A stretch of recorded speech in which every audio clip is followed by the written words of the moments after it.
In this video, I'm going to explain why there's no contradiction between John Bell's equations and the equations of quantum mechanics. I'm not going to go into the full detail explaining the statistical difference between quantum mechanics and John Bell's statistics. I'll link videos in the video description, which have different people explaining John Bells Theorem in different ways. I'm going to explain it from the perspective of one experiment.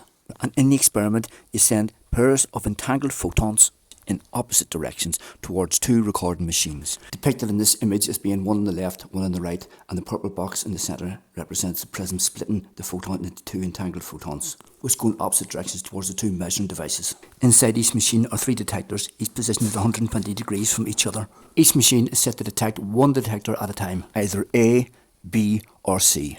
Now if both machines are in the same position, say A and A, we would always get a same result, so we don't do that. We always have the two machines set to two different detectors.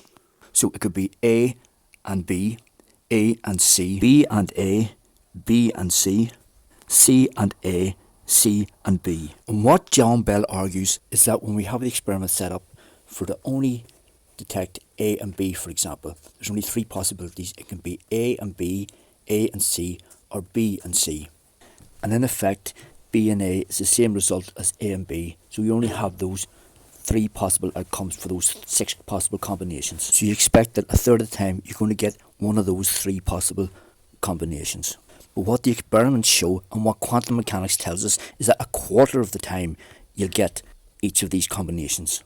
And now I'm going to demonstrate why the wave and vortex model of physics is the correct interpretation of quantum mechanics and the particle model is the incorrect interpretation. Because when a wave is fully in phase at A, which is the orange region, anything above the black line is spin up, anything below the black line is spin down. Or in other words, out of phase. So if it's out of phase in the first machine, it'll be in phase in the second machine and detected. However, because it's moving in the opposite direction, it'll be detected with spin down. However, if the second needle is in the yellow zone above the black line, it will be in phase or spin up in the first machine, therefore out of phase and not detected in the second machine. So the only time when we will detect A in machine 1 and B in machine 2 is when the needle is below the black line and in the yellow zone at machine 1, which is a quarter of the time. So then the same thing happens for A and C in the opposite direction, and the same is going to happen for C and B.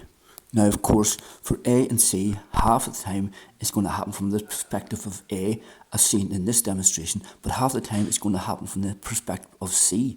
So you're going to get the opposite way round. But either way, altogether, we're going to get A and C lightened up a quarter of the time. And I have another video explaining why we get different degrees of light going through polarized filters when they're oriented in different directions. And I'll link that in the video description.